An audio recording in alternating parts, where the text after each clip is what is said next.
Well, 4 years ago, I was one of the counselors that hired this ex-manager, Manager Aho. And right from the get-go, it was very unclear what the expectations were. It was very unclear what he was going to be measured up against. The performance appraisal, everything was very muddy. And it was one thing that always concerned me. Secondly, the relationship between the mayor and the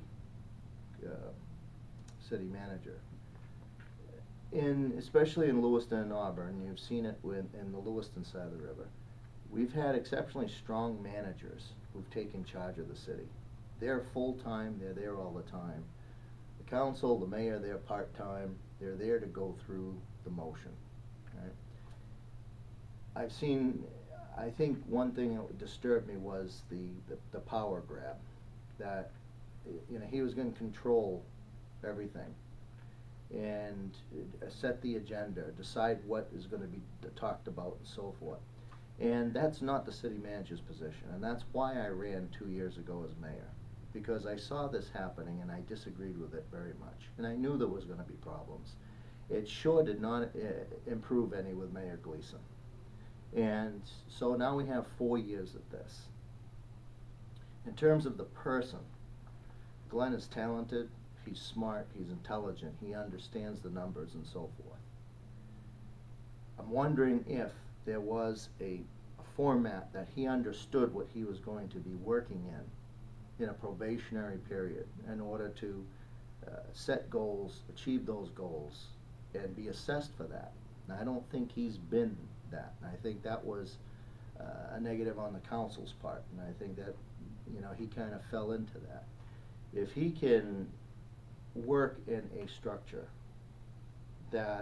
where the mayor is in charge, the chairman of the board, and the mayor's setting the agenda, mayor decides what's going to be spoken to and what we're going to work on. As far as the operations of the city goes, I think Glenn has enough talent and intelligence for a second chance. What I don't know is there were a lot of personnel issues, and I was not privy in the last 2 years to know what these things were about. If there's something underlying that the council had to move on, so be it.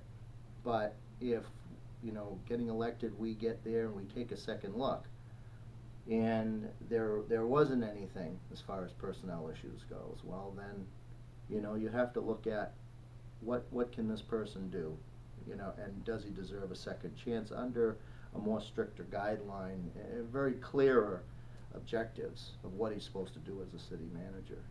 So there's a couple things that, still a question mark in my mind. I need to see the whole package of what they moved on.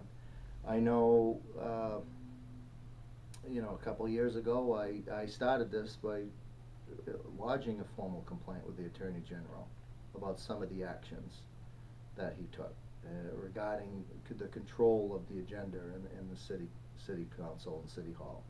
So I'm quite clear about it. I know what he's done, but I also see that there's enough of a person, a smart enough person, with good fresh ideas that if there isn't a smoking gun and this was done just as a witch hunt, does he deserve a second chance? And I guess I would be open to discussing that with the new council of, do we give it merit?